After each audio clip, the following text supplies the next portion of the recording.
Once I went into the hospital, and they did a drug test on me, and they said, "Oh, you're positive for cocaine."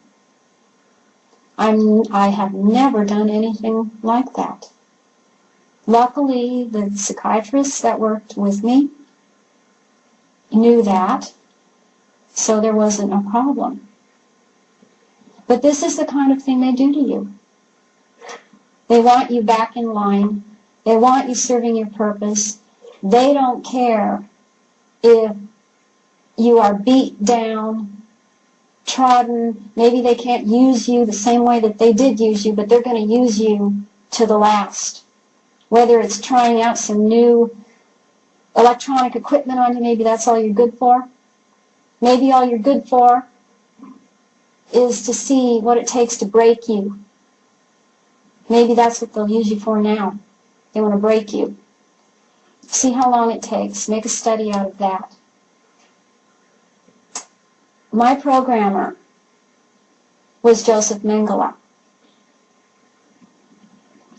It was common knowledge in this country, among higher ranks in the military, that Joseph Mengele was going in and out of this country on his own passport.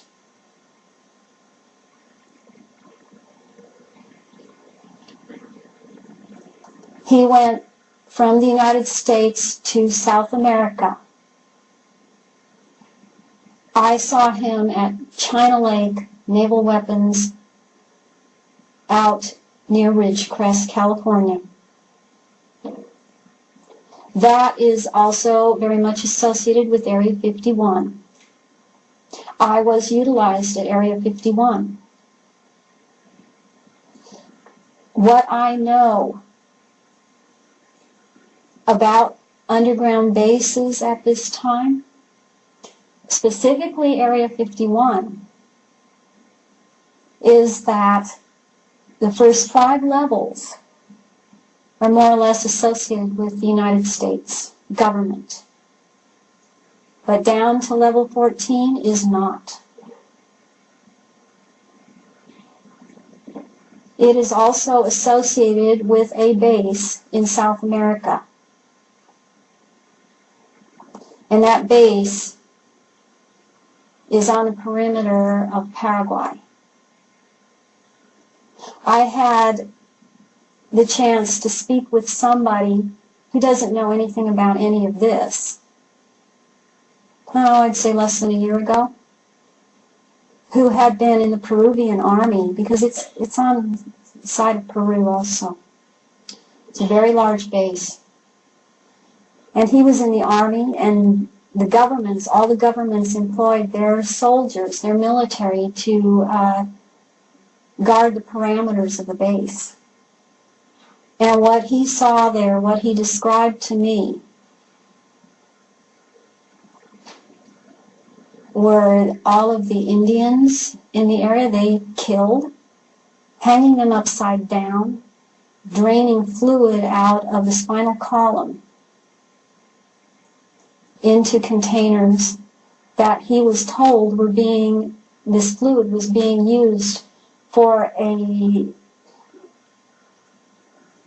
creation that was made up of human genetics, but it was also part machine, like a cyborg. This is what it was being used for. Also talked about things like putting the eyes or certain parts of the eyes of dogs into humans, and then the humans that got this were going crazy. In short, it was genetic manipulation and experimentation. It's the same thing that's going on at Area 51. There is lots of strange phenomena going on at Area 51 that I was witness to. They employ psychics at Area 51. I went to speak at another conference a couple years ago, and I was approached by someone who still contracts with the CIA. And he saw the burn marks on my arm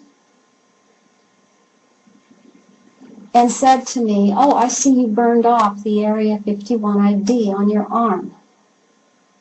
Oh, well, there's others besides you. Don't worry, I've seen others. You're not the first and you're not the last.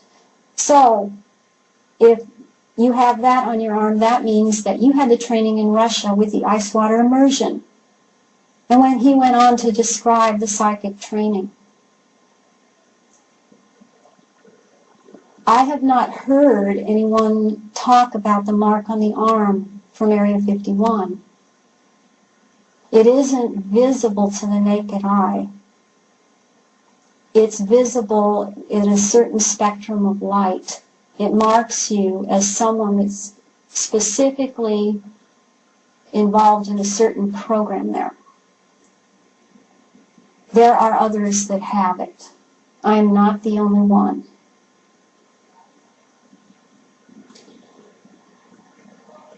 Something else that I was used for, there is an intelligence agency that goes by the name of Janus.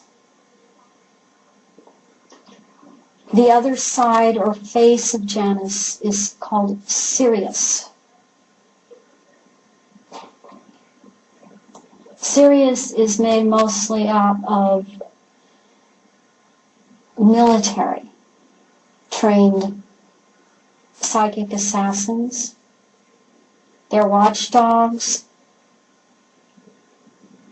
Janus is also psychic assassins. I was being contacted to do that, and I happen to remember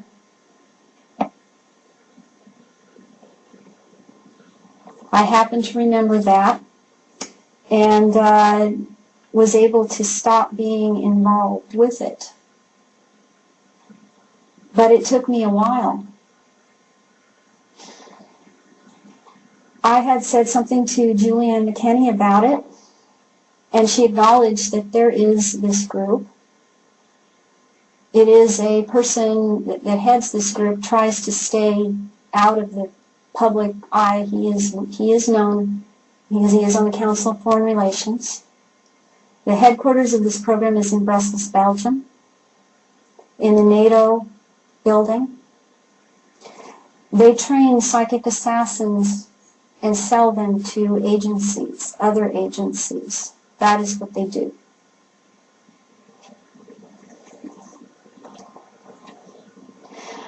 One other thing I want to say, and I will talk about this and write about this another time. I want people to know that it isn't Illuminati that is, well, this group or that group that rules.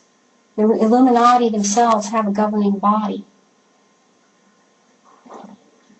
They are referred to as the Eight, or the Octagon. Those that watch for them are called the Eyes of the Eight. And people generally don't know who they are. It's a fear-inducing thing again, fear of the unknown. I will be writing about that in detail. But I want people to know there is a ruling body. It doesn't stop at the Illuminati. They themselves are governed by this group. They rule the 4 points of the earth and the points in between, according to them.